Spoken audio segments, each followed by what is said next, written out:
Olá, eu sou Milene, vou me apresentar mais uma vez para vocês.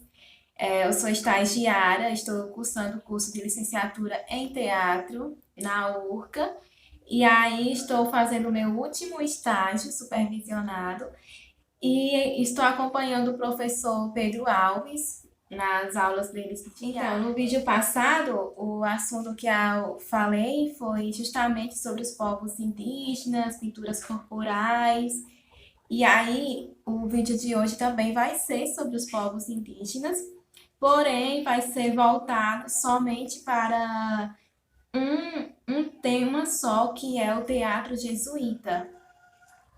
O teatro jesuíta, ele surgiu logo no início, quando a maioria da população brasileira era indígena, e aí os padres eram os educadores, e eles fizeram um projeto, no caso a religião deles era católica, porém eles eram chamados de jesuítas, e aí eles criaram um projeto para educar os índios e ensiná-los eles a se defender da escravidão dos povos que vinham do exterior, em busca do trabalho indígena. A educação realizada pelo o projeto jesuíta, ele tinha um objetivo de catequizar os índios e torná-los professores da fé cristã. Ou seja, o objetivo dos educadores jesuítas era, além de educar os índios, fazer com que eles tivessem uma fé, uma religião e acreditassem nos dogmas da igreja. Os métodos metodológicos que eles usavam para fazer essa educação eram dois: o institucional, que era aulas realizadas em espaços físicos, ou seja, em escolas, e o não institucional, que era a utilização de recursos como música, dança, teatro. Essa era a forma não institucional. A mesma também ela ajudava no processo de aculturação, ou seja, ela aproveitava da cultura indígena para atrair os mesmos para se educar através de música, de teatro e de dança, né? Como eu falei agora há pouco. Mas só que aí, além deles valorizarem a própria cultura, ainda existiam outras referências que, no caso, era do povo europeu. E aí era a forma como os padres educavam e, ao mesmo tempo, aprendiam a língua nativa, a dos índios e a dos europeus. Os índios, normalmente, eles chamam as crianças de curumins. Aí os curumins, no caso as crianças, elas eram instruídas e alfabetizadas, sendo consideradas pelos jesuítas. Ou seja, o principal foco naquele tempo de ensinamento era justamente para as crianças. Porque assim, educando as crianças, eles poderiam ter sucesso na ação jesuíta. Porque as crianças, como nós sabemos, elas são a futura sociedade. Então, no caso, educando as crianças, ela ia crescer dentro daquela cultura, ia crescer dentro daquela educação e assim ia transformar uma população jesuítica. Falando agora sobre o Alto São Lourenço, que é uma peça teatral, essa peça teatral, ela foi utilizada para atrair e educar. No caso, o Alto São Lourenço é uma peça teatral escrita pelo padre José de Anchieta. Esse José de Anchieta foi justamente um dos principais influenciadores da educação indígena, porque ele foi um dos que iniciou a educar os índios dessa maneira, através desse ensinamento religioso. O religioso, ele cuidava não apenas de educar e catequizar os índios, mas ele também ensinava a defender-se, os índios a se defender de abusos colonizadores portugueses que queriam escravizá-los e torná-los e tomar as mulheres e filhos. Ele tinha como função religiosa e objetivos muito claros, como evangelizar os índios e apaziguar os conflitos existentes entre eles e os colonos portugueses e espanhóis. Os padres, eles escreviam peças de teatro que auxiliavam na instrução dos seus ensinamentos.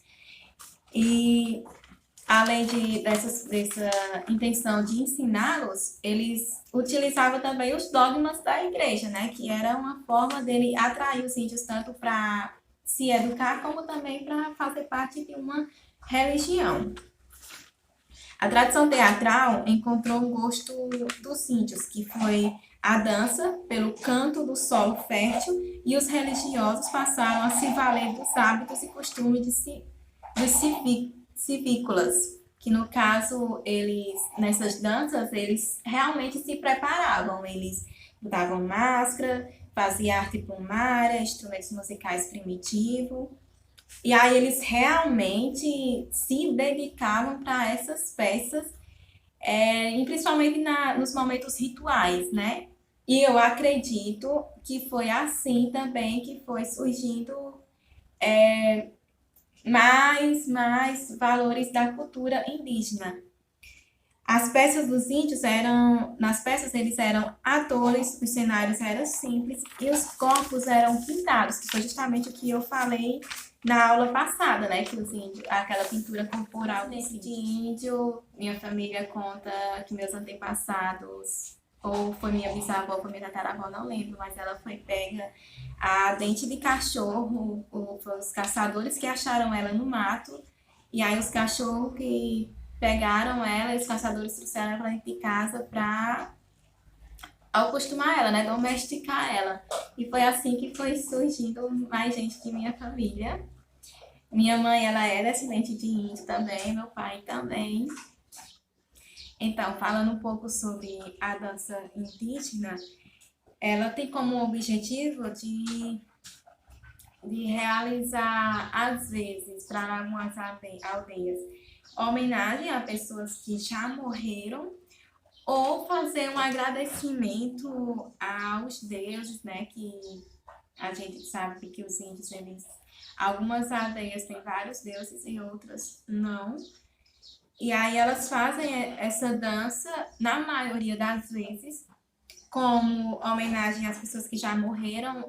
Tem alguns rituais que é para trazer pessoas mortas à vida, é uma coisa que alguns índios acreditam, ou então em forma de agradecimento mesmo.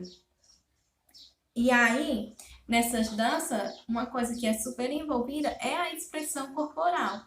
Os índios, eles realmente se dedicam naquele momento para aquela dança e se entregam de corpo e alma para aquele ritual, e é aí que acontece o espetáculo que é a dança. No Brasil, tem a dança chamada Cuarupi. É uma das danças mais conhecidas. E essa dança, ela no Nordeste, nos índios nordestinos,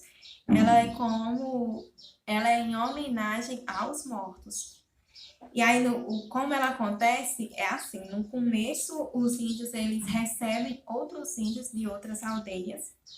E aí, depois, eles trocam um troco, que é esse troco que é chamado de cuarupi, e eles começam a fazer decorações específicas. Essas decorações é como as que eu falei no vídeo passado, eu imagino que seja como pinturas. Porque, como eu falei no vídeo passado, as pinturas, elas têm significados específicos para cada aldeia, para cada tribo. E aí, no que ele recebe índios de outras tribos, de outras aldeias, eles começam a fazer esse Guarupi, nessa decoração específicas. Aí, no final de todo esse ritual, eles lançam esse troco, no caso, esse Guarupi, nas águas. E assim é que acontece essa dança Guarupi aqui no Nordeste, nos índios, tá aqui no Nordeste. Aí o que eu gostaria que vocês fizessem, assim como eu, pesquisar uma dança específica e falar como ela acontece e em que região, qual é o objetivo dela, eu gostaria que vocês fizessem exatamente a mesma coisa. Vocês pesquisassem uma dança específica em qual religião ela é mais praticada, como essa é praticada na maioria dos índios, mas daqui do Nordeste. Então, eu gostaria que vocês pesquisassem qual a região que ela é mais conhecida, qual é o objetivo dela, para que ela está sendo feita e como ela acontece.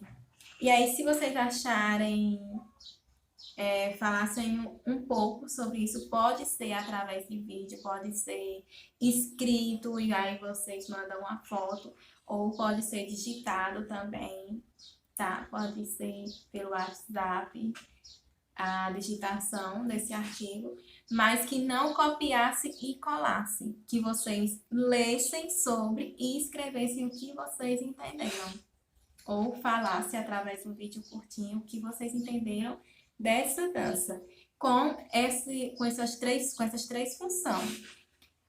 Onde ela é mais conhecida, qual o objetivo dela e como ela é feita, tá bom? Espero o retorno de todos. Até o próximo vídeo.